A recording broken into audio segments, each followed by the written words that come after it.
Welcome friends to Farm Fresh Designs 59. In today's video, I've got some blues and some grays and some Paris themes. So let's get started. So we're going to start out with the Christmas item. And this is one of those cones that you can get at Hobby Lobby.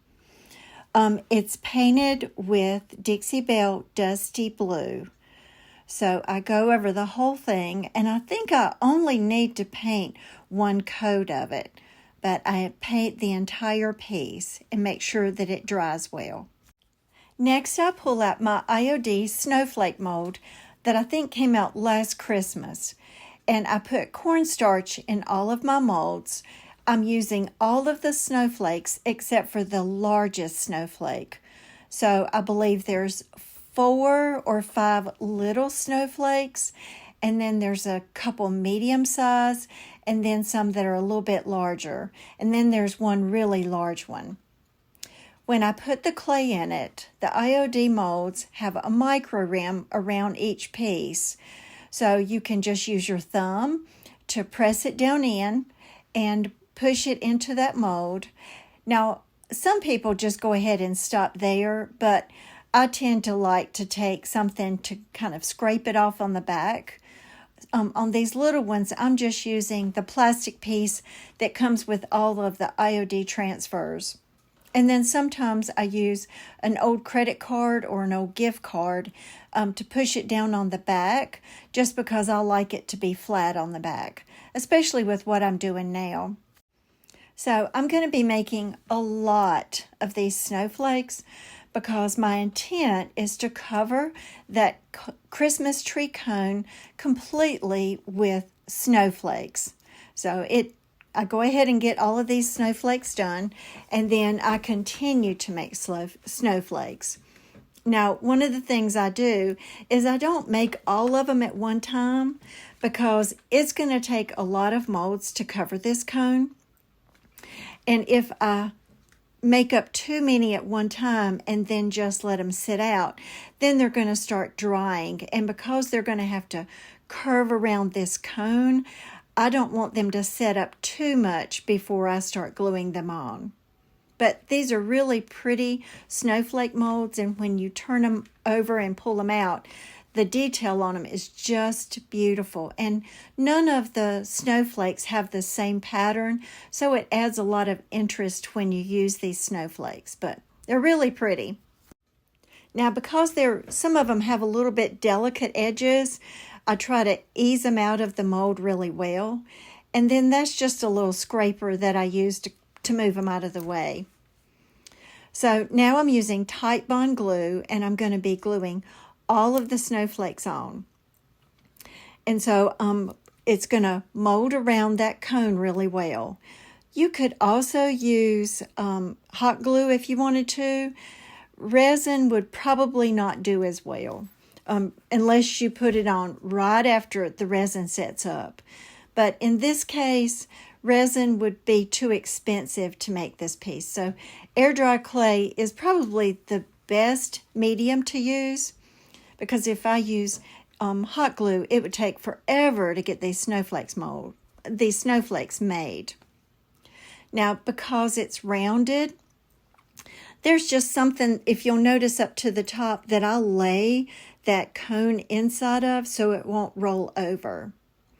Now, I only put them up so far, and then I'll let them go ahead and start setting up. But with the Tight Bond thick and quick, gracious, I can't talk today. It sets up pretty quick. It's kind of true to its name. And then I go ahead and start making some more molds and putting them on. And then from there, what I'm going to do is I still have some little spots that are open. And so I go ahead and make some of the smaller snowflakes, and then I just use bits and pieces to cover up the empty spaces. But I still want to be able to see the blue behind it. Now, you could make this cone any color you want, depending on what color is your favorite at Christmas time. It would be really pretty with a taupe color. These white snowflakes would really pop off of it. or you could do red or green. But it takes me probably a couple nights because I need to, have time to get all of these molded up. But it takes me a couple nights to get all of these molds put on this particular cone, just because it is pretty tall. It might be 12, 14 inches tall. So it's going to take a lot of molds to put on it. But I knew when I bought it that it was going to take a while to get it like this. But, think about it. These cone trees, you can also make them yourself out of like poster board. And a lot of people make those at Christmas time, and you could use all types of scrapbook paper to put on it. And you could also like wrap lace around it and glue it on. But these cone trees can be really versatile. And there's just one set of snowflakes that I'm going to go ahead and get started with. Now, each time I get ready to put more snowflakes on it, I just go ahead and make all of the snowflakes again, and then I just kind of pick and choose where I'm going to put them. And so I try to not put the bigger snowflakes in the same pattern. I just like to mix it up the way I do it. And then once it gets all set up, or once I get them on, one of the things I like to do is kind of go back and press them down. Then I go ahead and paint them all with Rust-Oleum linen white chalk paint. And then I'll let it sit for a while because I'm still not really sure what I'm going to do with it. But a friend of mine recently mentioned using pearlized paint, which is not really a metallic paint, but it's sold in that section at Hobby Lobby, and it just gives it a real pearly finish, and it has a shine to it as well. Now, once I finished that, I wanted to put like little pearls right in the middle, but I just couldn't figure out how to make them stick. So this is some of that glitter glue, and I just put that, a little drop of it on the inside in the very center of each snowflake. Now you can see some of the little half snowflakes and quarter snowflakes that I used to kind of fill up those empty spaces. So what do you think? I like these blue Christmas trees at Christmas time. Even if everything else is other colors, they're just nice to set alone. But because this is a blue themed video, I wanted to do this one blue. Now, this is one of those projects that kind of evolved because originally it was going to be more of a Paris theme. So this came out of an ephemera book that I got off of Amazon. And I went on and tore all the edges off. And then I'm using the IOD stone gray ink to go around the edges and just kind of get that white part of the paper so that it doesn't seem quite so stark. And then this is just a little wood piece that I had painted a light blue. And it's the Dixie Belle Haint Blue. And then below it, I have some Jenga blocks that I painted that same blue. And I just kind of figured up how many I needed. Well, then the outside of it was painted gray, and it just seemed kind of boring. So then I painted the frame black. Well, I didn't like that either. So now I'm going back over it with Dixie Belle called In the Navy. And it's a dark navy blue. And I wanted to make that wood piece that it's put in. I wanted to kind of spice it up a little bit. So I'm using a gold stamp. And I used a small script. It's just a little stamp I found off of Amazon. And then I just end up taking the whole ink pad and just rubbing over the front of it to kind of give it that brushed gold finish.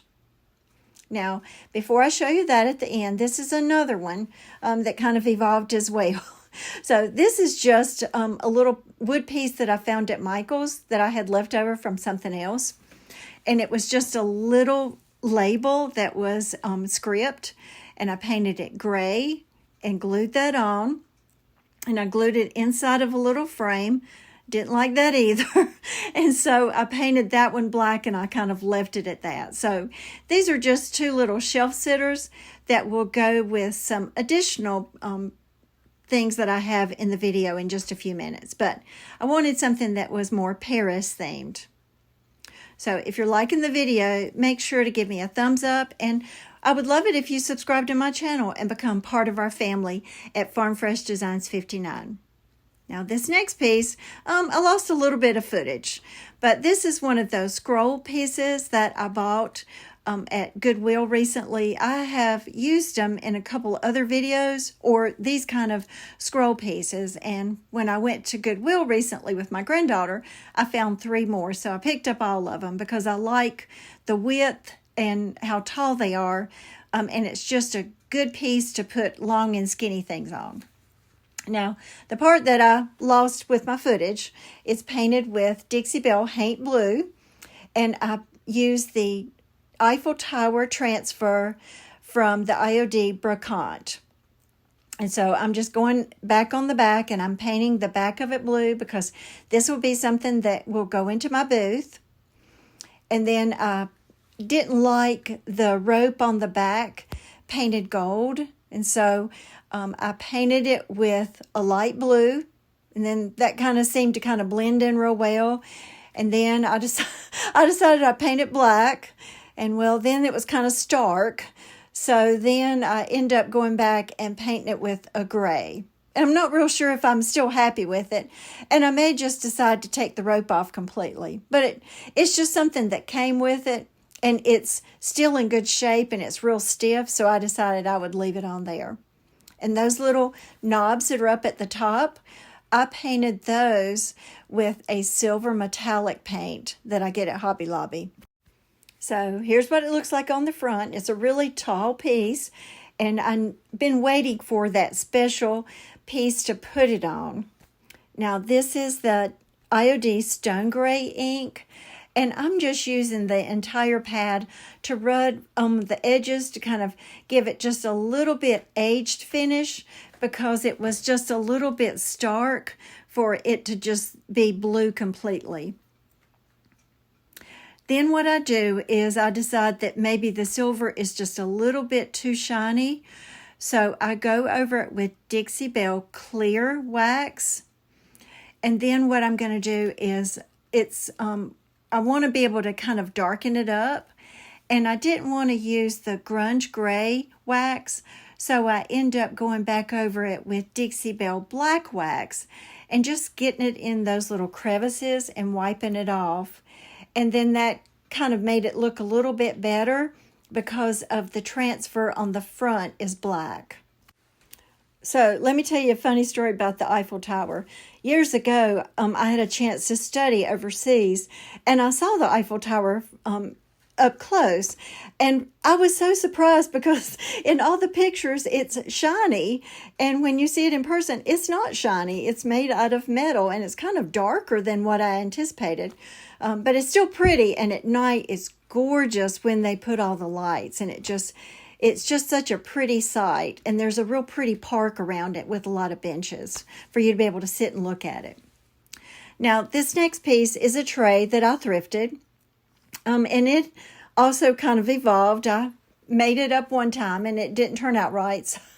So I scraped off what I put on it, and now I'm painting it with Dixie Belle Mason-Dixon Gray. And I love this paint. It's a darker gray, but I do want you to know that it has like a lavender undertone to it. So sometimes when you look at it, it looks like there's a little bit of purple in it, but it's not dark at all. But if you like gray, and you decide you want to get this paint from maybe your local stockist, it does have a hint of purple in it. Now, I'm going to be putting a paint inlay on it. And you go ahead and paint it with the first coat, and then let that dry really well. And then you go back over it with the second coat of paint. Now, when you put that second coat of paint on, you don't want to put it on super thick, but you certainly don't want to put it on super thin. It's kind of that happy medium between both of them, because you're going to be putting the paint inlay right onto that wet paint. Now, before I put that paint inlay on it, I've already made some little notches with with a pencil on that tray to kind of determine where the middle part of it's going to be. And then I spritz it with water on the back side of it before I put it down. And I'm just using a little paper towel to kind of push down in those little corners to make sure that that paper has laid down really well. But you have to be careful when you do this because that paint up underneath is wet. And sometimes, I don't know why, but it kind of comes through that paper just a little bit. So I'm just dabbing it really, really easy before I go on to the next step. So once I'm happy with that, then I spritz it all over. And you can see how you don't see the paper anymore. You just see those little grid lines. And also, if you've never used a paint inlay, the grid lines are on the back side of it. Now, you let it sit for about an hour, and then you let it dry really well, and then it lightens it back up, and then that way you know that it's ready to go. Then you spritz it with water again, and you need to let it wait for about 60 seconds. And then you just begin to pull it up. And when you pull it up, if that paint inlay still kind of grabs to your piece, then what you need to do is spritz it just a little bit more because, at that point, you don't want to pull it up too much and too hard because you don't want to rip that paper because the paint inlays can be used more than one time. They say that you can use it up to 3 times, but just know that when you do, you're going to get a little bit less paint on your project and they're going to look a little bit more distressed. And then just pull it up really slow and then take that little paper that has the paint inlay on it and just lay it off to the side and let it dry before you put it back in the pack.